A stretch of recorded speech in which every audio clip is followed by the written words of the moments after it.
So this presentation is going to be about the genus Lupines.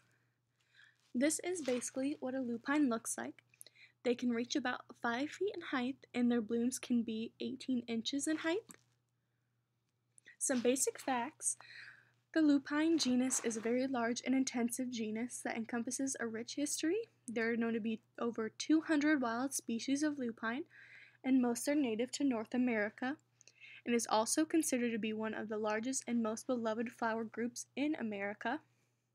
Some history. The domestication of this plant was well over 4,000 years in the making. Some of the earliest seeds found of the lupine were located in Egyptian pharaohs' tombs. The main use of these lupines in Egypt at the time was seed production, and in documentation it shows that lupines were beginning to be cultivated in Egypt no time earlier than 330 BC. Some more history. These lupines were domesticated in 2 different regions of the world. The Mediterranean region, which encloses Spain, France, Italy, Greece, and Turkey, and the Americas, which at that time were considered to be modern-day Peru. Where and how lupines grow. They grow in zone 4 to 9, which is enclosed on the map. They can be considered annuals or perennials. It depends on what variety you choose.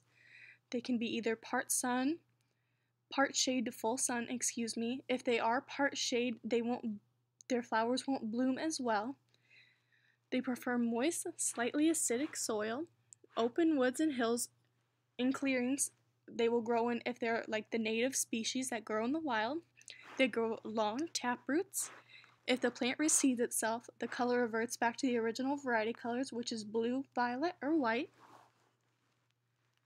Some home use, which is the nutritional properties of the plant. It has one of the highest protein levels in the legume family. It has a great amino acid profile. It has a large level of non-digestible carbohydrates, and it has great fiber. It can be used in activities like baking and animal protein replacement, so it could be used for like meat, cheese, or eggs. Nitrogen in lupines. Lupines are considered to be nitrogen fixers, and what that means is they have the ability to pull nitrogen from the air. This nitrogen is stored in nodules, and these nodules are contained on the plant's roots. They can give the nitrogen to other plants from these nodules by either the plant is cut, the plant dies, or is eaten by an animal. And these lupines are now being used as cover crops for their nitrogen fixing abilities. Some diseases and pests that the lupine has: cucumber mosaic virus, gray mold flowers, leaf blights and rust, and some aphids and slugs are problems. Some dangers of lupines. Some lupines that are very few and far off can be poisonous if they are ingested. Their seeds, pods, and young leaves would be where the poison is held. In Nova Scotia is considered to be a factor in human and animal birth defects in the country. Some medical uses of lupines. In the Middle Ages in the Central European countries, bruised white lupine seeds were soaked in water and used for external applications for ulcers and other problems of that nature.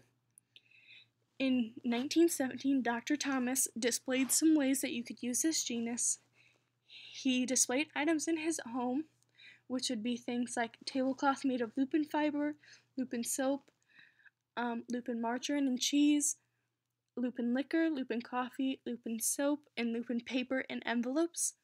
I hope this presentation gave you a more look at the Lupinus genus.